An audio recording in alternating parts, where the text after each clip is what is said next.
नमस्कार, रेडियो रिमझिम से प्रस्तुत है स्थानीय हालचाल। पहले मुख्य हालचाल। मतगणना की तैयारी पूरी। मंगलवार को सुबह 8 बजे से शुरू हो जाएगी वोटों की गिनती। थावे पुलिस पर हमला करने को लेकर 18 नामजद और 25 अज्ञात लोगों पर केस दर्ज। एक महीने में 27 लोगों को कोर्ट से दी गई सजा। तालाब से मिली अज्ञात किशोरी की शव, पुलिस जांच में जुटी। सड़क हादसे में पति की मौत और पत्नी गंभीर रूप से घायल। स्थानीय हालचाल के इस अंक के साथ मैं अनिकेत मिश्र। अब हालचाल विस्तार से। गोपालगंज जिला निर्वाचन पदाधिकारी मोहम्मद मकसूद आलम और पुलिस अधीक्षक स्वर्ण प्रभात के नेतृत्व में मतगणना को लेकर सभी तैयारियां पूरी कर ली गई हैं। थावे के डाइट सेंटर में मंगलवार को सुबह 8 बजे से मतगणना का कार्य प्रारंभ हो जाएगा। इसके लिए थावे बाईपास रूट पर ट्रैफिक को भी डाइवर्ट किया गया है। गोपालगंज से थावे के रास्ते अगर आप मीरगंज की तरफ जाना चाहते हैं तो मुख्य सड़क से डाइवर्ट की गई ट्रैफिक व्यवस्था को समझ लें। पुलिस ने असामाजिक तत्वों को कड़ा संदेश देने के लिए आज जिले के अलग अलग क्षेत्रों में फ्लैग मार्च किया और लोगों को शांतिपूर्वक मतगणना को लेकर स्थिति बनाए रखने की अपील की। पुलिस अधीक्षक ने कहा कि कहीं भी कोई अफवाह फैलाने की कोशिश करेगा तो पुलिस उस पर कड़ी कानूनी कार्रवाई करेगी। जिला प्रशासन के तमाम वरिष्ठ पदाधिकारी और प्रेक्षक के द्वारा मतगणना स्थल का निरीक्षण किया गया। एक एक बिंदुओं की जांच पड़ताल की गई और सुरक्षा व्यवस्था में तैनात पदाधिकारियों से भी मुलाकात कर आवश्यक दिशा निर्देश दिए गए हैं। मतगणना स्थल पर 3 लेयर में सुरक्षा का इंतजाम किया गया है ताकि पूरी पारदर्शी तरीके से मतगणना का कार्य किया जा सके। इधर थावे पुलिस की टीम पर हमला करने के मामले में थावे पुलिस ने मुकदमा दर्ज करा दिया है। इसमें 18 लोग नामजद हैं और 25 अज्ञात लोगों पर सरकारी कार्य में बाधा पहुंचाने सहित तमाम गंभीर धाराओं में केस दर्ज किया गया है। इनमें से 4 लोगों को गिरफ्तार कर पुलिस न्यायिक हिरासत में भेज चुकी है और अन्य लोगों की गिरफ्तारी के लिए छापेमारी की जा रही है। आज पुलिस के द्वारा दी गई जानकारी के अनुसार इस मुकदमे में विदेशी टोला गाँव के कृष्णा चौधरी, रविंद्र कुमार, सुरेंद्र कुमार, संगीता उर्फ उषा देवी, स्वीटी देवी, ठेहा चौधरी, नागमणि यादव, पप्पू यादव, नंदकिशोर यादव, नंदलाल यादव, विद्यांती देवी, निभा यादव, मीरा देवी, नीरा उर्फ रानी, उपेंद्र यादव, बीरेश बैठा, विशाल यादव और राहुल कुमार बैठा सहित 18 लोगों को नामजद आरोपी बनाकर पुलिस ने मुकदमा दर्ज किया है। इसमें 25 अज्ञात लोगों के विरुद्ध भी मुकदमा दर्ज कर अब पुलिस कानूनी कार्रवाई करने में जुट गई है। पुलिस ने बताया कि इस हमले में पुलिस के एक जवान नीरज कुमार पांडे चोटिल हो गए थे, तो वहीं इस हमले में 112 के ड्राइवर शंभुनाथ सिंह भी जख्मी हो गए थे। इन दोनों का इलाज किया गया। बताते चले कि पुलिस के अनुसार शराब तस्कर को पकड़ने गई पुलिस टीम पर स्थानीय लोगों ने पथराव किया था, जिसमें 2 पुलिसकर्मी जख्मी हुए थे और पुलिस की 2 गाड़ियां भी क्षतिग्रस्त हुई थी। अब इसी मामले में पुलिस गिरफ्तारी को लेकर छापेमारी कर रही है। इधर गोपालगंज पुलिस के द्वारा प्रभावी पैरवी करते हुए 27 लोगों को न्यायालय से सजा दिलाने में सफलता हासिल की गई है। इस मामले में आज पुलिस अधीक्षक ने बताया कि विभिन्न मामलों में गिरफ्तार किए गए 27 लोगों को कोर्ट ने 1 महीनों के अंदर सजा सुनाया है। इसके लिए पुलिस के पदाधिकारी और कर्मी लगातार काम किए। एक एक केस पर पुलिस ने समय से डायरी और विभिन्न तरह के साक्ष्य उपलब्ध कराकर कोर्ट में अपना पक्ष रखा, जिसके वजह से 27 लोगों को सजा दी गई। इनमें एक व्यक्ति हत्याकांड के मामले में आरोपी था, जिसे आजीवन कारावास और 10,000 रुपए का जुर्माना लगाया गया। इसके अलावे 3 लोग शराब के मामले में सजा पाए, तो 2 लोगों को 8 वर्ष कैद और 2 लाख अर्थदंड की सजा शराब के मामले में दी गई। एनडीपीएस के मामले में भी 5 लोगों को सजा सुनाई गई और 16 लोग विभिन्न मामलों में गिरफ्तार किए गए थे, जिन्हें कोर्ट के द्वारा सजा का ऐलान किया गया है। भोरे थाना क्षेत्र के लखराव स्थित प्राचीन शिव मंदिर के तालाब से एक 14 वर्षीय किशोरी का शव पुलिस ने बरामद किया है। आशंका है कि किशोरी की हत्या कर शव को ठिकाने लगाने के लिए यहां फेंका गया हो। पुलिस के द्वारा शव की शिनाख्त नहीं की जा सकी है। स्थानीय लोग भी शव को पहचानने से इनकार कर रहे हैं। बताया जा रहा है कि भोरे मीरगंज मुख्य मार्ग पर लखराव बगीचे के पास यह तालाब था, जिसमें सोमवार की दोपहर में कुछ लोग नहाने गए थे। इसी दौरान उनकी नजर तालाब में तैर रही एक शव पर पड़ी, जिसके बाद इसकी सूचना पुलिस को दी गई। भारी संख्या में ग्रामीण भी वहां एकत्रित हो गए। पुलिस ने जब शव को कब्जे में लिया तो यह एक किशोरी का शव था। वह पीले रंग की समीज और सलवार पहनी हुई है। इसकी पहचान नहीं हो पा रही है। पुलिस ने पोस्टमार्टम कराने के बाद शव को सुरक्षित रखा है ताकि उसकी पहचान की जा सके।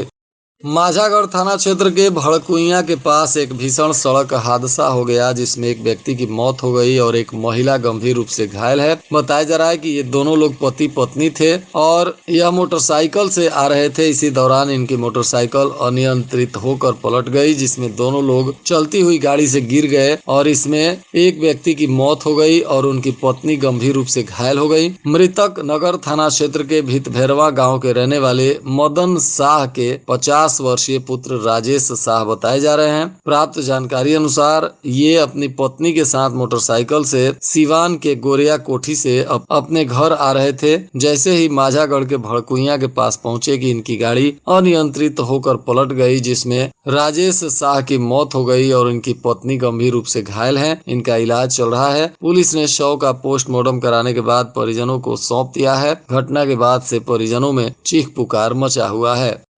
जिले के सरकारी और सहायता प्राप्त प्रारंभिक हाई स्कूल और इंटर कॉलेजों में त्रैमासिक कार्यक्रम एवं दीक्षांत समारोह का आयोजन अब हो सकता है। इसमें विभिन्न प्रकार के कार्यक्रम होंगे और पुरस्कार भी वितरित किए जाएंगे। बिहार शिक्षा परियोजना परिषद की ओर से इस संबंध में पत्र जारी किया गया है।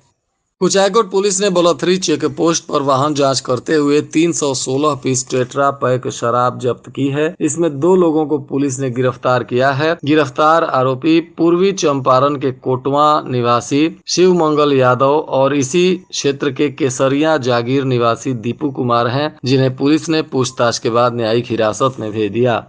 कुचायकोट के अमवा गांव के पास NH 27 पर एक मोटरसाइकिल अनियंत्रित होकर ट्रक से टकरा गई। इसमें 2 युवक गंभीर रूप से घायल हो गए हैं, जिनका इलाज सरकारी अस्पताल में चल रहा है। बताया जा रहा है कि घायलों में कुचायकोट के नारायणपुर निवासी कुंदन बैठा और बेलवा तिवारी गांव के चंदन कुमार हैं। ये उत्तर प्रदेश से घर लौट रहे थे, तभी यह हादसा हो गया। इधर सिधवलिया प्रखंड के जलालपुर पंचायत के पूर्व मुखिया वकील राय के घर से पुलिस ने एक देशी पिस्टल के साथ भारी मात्रा में अंग्रेजी शराब बरामद किया है। बताया जा रहा है कि दरोगा सतीभा कुमारी गश्ती कर रही थी, तभी गुप्त सूचना के आधार पर उन्होंने वहां छापेमारी की और यह शराब तथा एक देशी कट्टा उन्हें मिला है, जिसको लेकर पुलिस अब केस दर्ज कर आरोपियों को गिरफ्तार करने के लिए छापेमारी कर रही है। इधर कुचायकोट पुलिस ने बलथरी चेक पोस्ट के पास चोरी की एक मोटरसाइकिल सहित एक युवक को गिरफ्तार कर लिया। बताया जा रहा है कि यह आरोपी ढोणवलिया गांव का सफी आलम है, जिसे पुलिस ने पूछताछ के बाद न्यायिक हिरासत में भेज दिया है।